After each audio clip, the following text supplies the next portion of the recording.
Sumba dan kuda menjadi kesatuan yang tak terpisahkan. Hewan yang dianggap sejajar dengan arwah nenek moyang mereka menjadi unsur penting dalam budaya Sumba.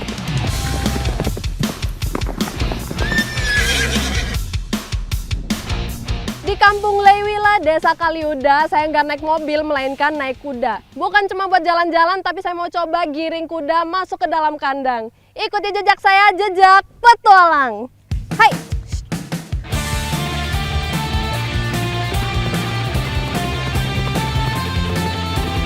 Savana Leiwila yang menghampar seluas kurang lebih 20 hektar menjadi rumah yang ideal bagi ratusan ekor kuda. Karena menyediakan padang rumput yang luas sekaligus tempat untuk melatih otot-otot kuda. Di Kaliuda ini rata-rata kuda itu dipelihara dengan cara dilepaskan bebas, tapi dalam 2 kali seminggu itu dilakukan pengecekan. Makanya ini kita giring kuda ke dalam kandang ini untuk dilakukan pengecekan. Hai! Menggiring dengan menunggangi kuda merupakan hal yang lumrah dilakukan para pemilik ternak di sini. Nah ini kalau sudah di dalam kandang seperti ini akan dipisahkan tiap-tiap kelompok supaya pejantan dari tiap kelompok itu tidak bertarung. Baru kemudian kita lakukan pengecekan. Ini kita mau ngecek karena banyak juga kuda yang barusan melahirkan. Ini ada banyak baby-baby kuda di sini. Sekarang kita mau ngobatin lukanya salah satu kuda di sini, tapi meskipun udah di dalam kandang kita harus tangkap lagi kudanya karena ini liar semua. Yang mana Bu kudanya? Iya. Yang ini kah? Woi. Oh. Ngeri, bro. Menangkap bayi kuda di antara gerombolan kuda dewasa bukan perkara mudah. Menangkapnya pun harus menggunakan tali lasso. Yeay!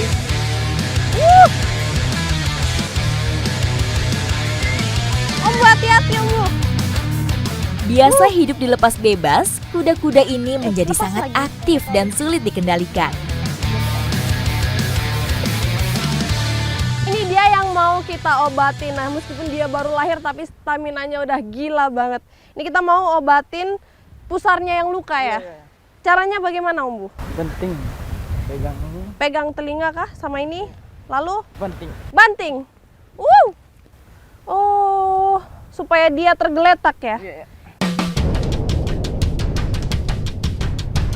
Nah, ini kita obatin kudanya. Ini pakai ramuan khusus yang membuat lukanya itu cepat kering. Jadi semoga dengan kita obatin seperti ini kudanya bisa cepat sembuh.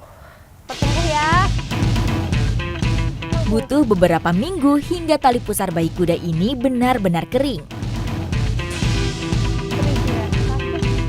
Hidup di alam terbuka membuat resiko kematian bayi kuda lebih tinggi. Iya ini ya.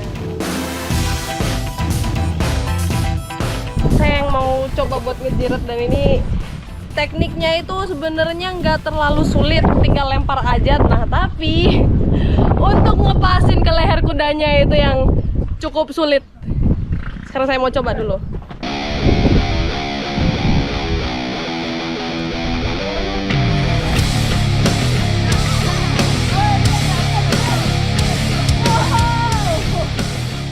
First try langsung kena Om Bu. Weh, seneng banget saya. Yuk. Pegang kepala. Tenang. Pegang kepala. Pegang kepala kah? Iya. Hai. Langsung. Om Bu gimana caranya? Maaf. Yuk. Lagi. Hai. Sini. Jatuh dia. Gak apa saya ikut jatuh tapi yang penting kudanya bisa diobatin dulu. Ini meskipun kelihatannya kasar, meskipun kelihatannya menyakitkan, tapi ini adalah cara yang paling efektif buat ngobatin luka kuda ini. Maaf ya kuda ya. Tolong pasti nunggu ya.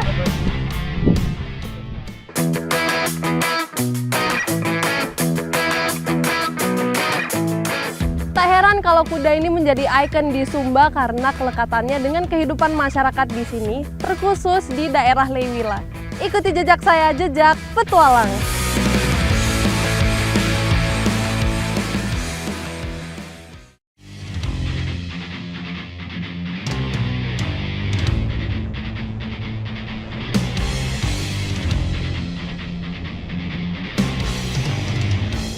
Mutiara dari Timur atau Pulau Sumba.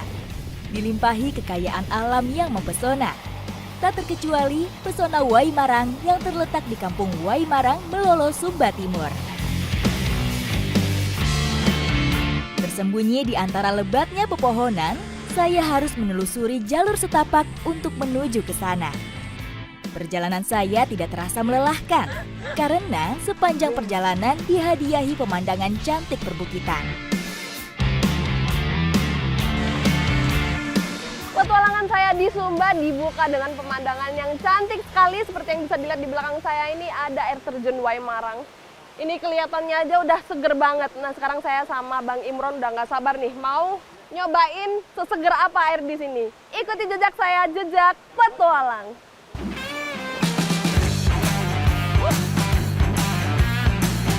Air terjun bertingkat berwarna biru topas dengan kedalaman berkisar 3 meter pada musim kemarau menjadikan tempat ini cocok untuk berenang.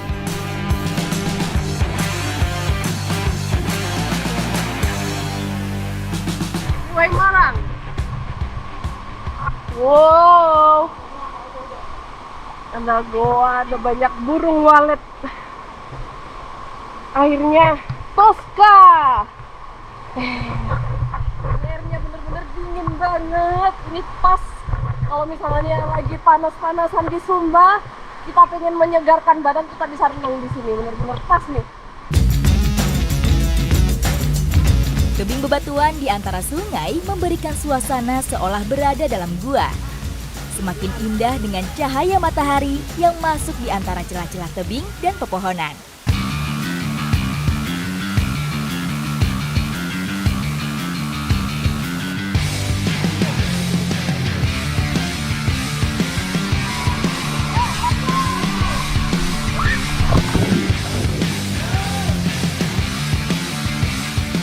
Berenang ditemani suara gemericik mata air pegunungan yang mengalir melewati celah terasa begitu menenangkan. Di sini itu, wah, airnya dingin banget. Jadi kalau misalnya pas ke Sumba lagi panas-panasnya, pengen menyegarkan badan bisa renang di sini.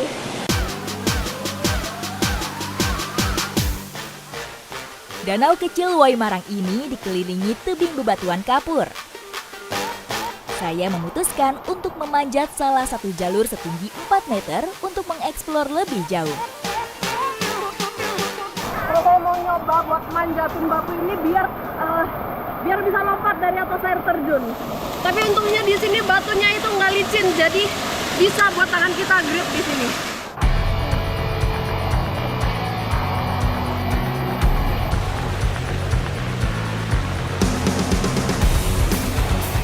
Air terjun berundak ini memiliki 3 tingkatan. Celah antara tebing membuat air terperangkap dan membentuk kubangan alami. Danau pada tingkatan kedua memang tidak terlalu lebar, tetapi kedalamannya berkisar antara 4 hingga 6 meter. Di air terjun yang atas ini justru airnya tuh lebih gelap, berarti tandanya di sini tuh lebih dalam. Lebih ngeri juga ini tantangannya nih. Mau nyobain nggak? Ayo. Ayo. Pada tingkatan kedua ini memang tidak terdapat spot untuk cliff jump, namun tetap membuat adrenalin saya terpacu.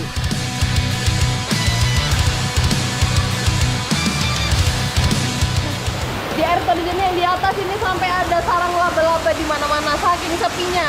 Soalnya biasanya orang-orang kalau kesini itu mainnya di air terjun yang di bawah.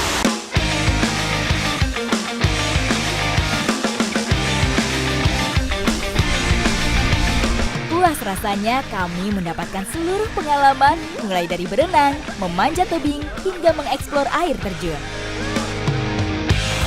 Udah puas kan main di sini? Udah bro. Ya udah kita lompat lagi yuk. Ayo gas.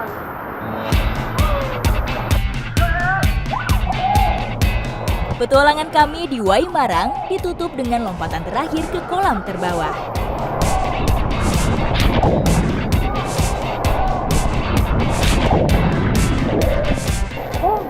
Sumba memang dikenal dengan keindahan alamnya yang tidak perlu diragukan lagi.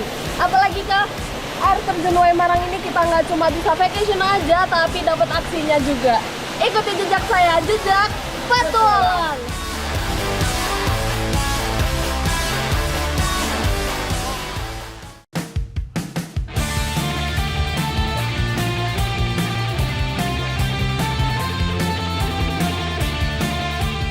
Petualangan saya berlanjut menuju Kodi Utara, Sumba Barat Daya. Kedatangan saya bertepatan dengan migrasi kawanan belalang. Kondisi seperti ini banyak dimanfaatkan warga untuk berburu sumber protein alternatif.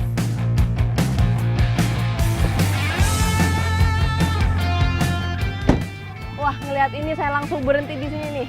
Karena di jalan tadi ngeliat banyak sekali kumpulan belalang, terus apalagi ada banyak anak-anak kecil ini lagi tangkap belalang pakai jaring. Nah, sekarang saya mau ikuti jejak saya, jejak petualang. Tak hanya para petani, anak-anak setempat juga ikut memburunya, sembari bermain dan mengisi waktu luang. Nah, anak-anak kecil di sini tuh memanfaatkan jaring seperti ini, kemudian lari, dipegang bagian sini dan sana, lari buat menangkap belalang sebanyak-banyaknya. Ayo kita lari ya, yuk! Menangkap belalang dengan jaring menjadi cara terbaik, karena dapat mengurangi jumlah serangga ini secara masif tanpa merusak lingkungan.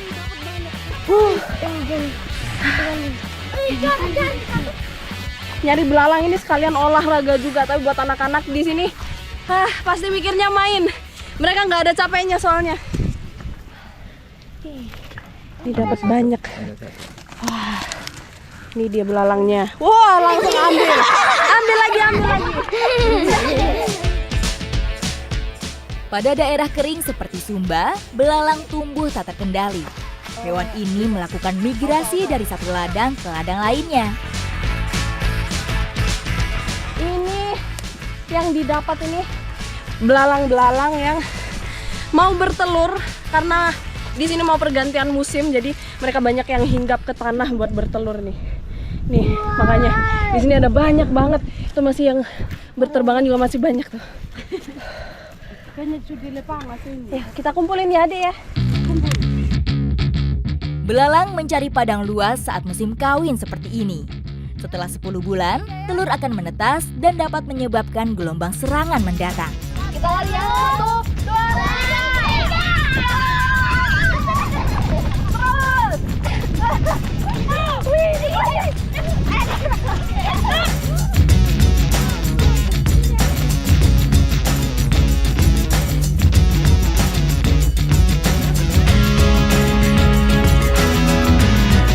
Siapkan botol ya. Kita tangkap lagi, yuk.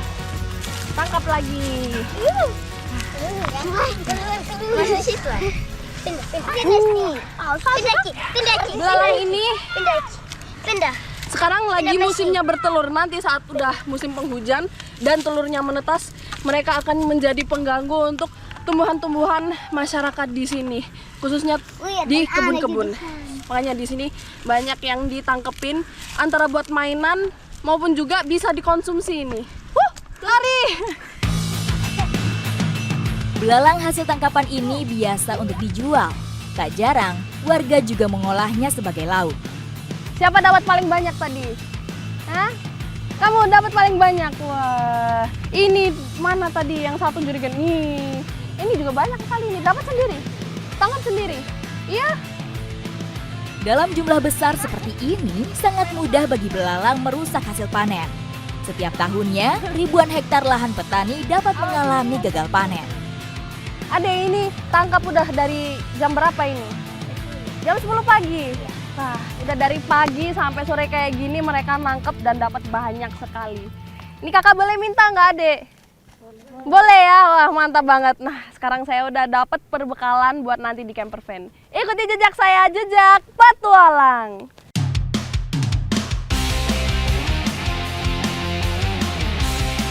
Berpetualang di Sumba tentu tidak boleh melewatkan perbukitannya. Kami memutuskan untuk menghabiskan hari di salah satu bukit yang terkenal akan keindahannya, yaitu Bukit Ndapayami, Kanatang, Sumba Timur. Jadi ini kita lagi menuju ke salah satu spot camping yang di sini itu cukup terkenal dan tempatnya itu juga keren banget. Bisa dilihat dari view-nya kiri kanan ini perbukitan. Tapi ya ini challenge-nya nih, jalannya itu berbatu dan naik turun, tapi justru ini yang bikin seru. Perbukitan Sumba ditandai oleh vegetasi berupa padang rumput. Ketika memasuki musim hujan, warga baru mulai memanfaatkan lahan ini untuk bercocok tanam. Sebelum hari semakin gelap, kami mulai mendirikan tenda. Akhirnya kita memutuskan buat camping di salah satu bukit tertinggi di Bukit Ndapayami karena di sini kita bisa melihat view pemandangan 360. Jadi masak-masak sambil makan di sini enak banget pokoknya. Tak lupa, hidangan camping kami siapkan untuk mengisi perut yang kosong. Ini dia belalang yang udah ditangkap. Ini bisa jadi perbekalan untuk camping karena udah digoreng kering. Jadi ini tahan lama. Nah, belalang yang udah digoreng ini sekarang tinggal kita campurin sama bumbu yang udah wangi. Belalang goreng dengan bumbu cabai garam telah matang. Keladi yang dibeli dari pasar sebelumnya juga kami bakar sebagai pendamping santapan. Yang ada di piring ini semuanya adalah hasil alam dari Sumba. Nah, ini ada keladi kemudian diberi sama gula lontar. Cuman nih supaya lebih mantap lagi, saya tambahin keju. Ini dari aromanya aja udah nggak sabar pengen nyicipin. Bang, ayo makan dulu kita, Bang. Ayo, Jen.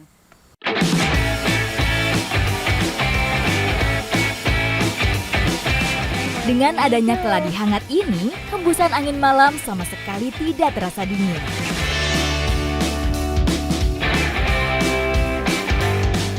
Tak lupa, kami juga mencicipi cemilan malam kami, yaitu belalang goreng. Belalang ini setelah diolah seperti ini, surprisingly rasanya itu nikmat banget loh. Apalagi udah digoreng kering, crispy-nya itu dapat banget. Apalagi dengan bumbu-bumbu yang pas rasanya, semakin nikmat. Meskipun sederhana, hidangan malam ini menjadi pilihan yang tepat dikala berkemah. Mengolahnya tidak membutuhkan waktu lama dan cukup untuk mengembalikan energi kami. Camping di Bukit Ndapayami dikelilingi dengan view indah makin terasa syahdu, apalagi ditemani dengan hidangan ini, malam terasa semakin hangat.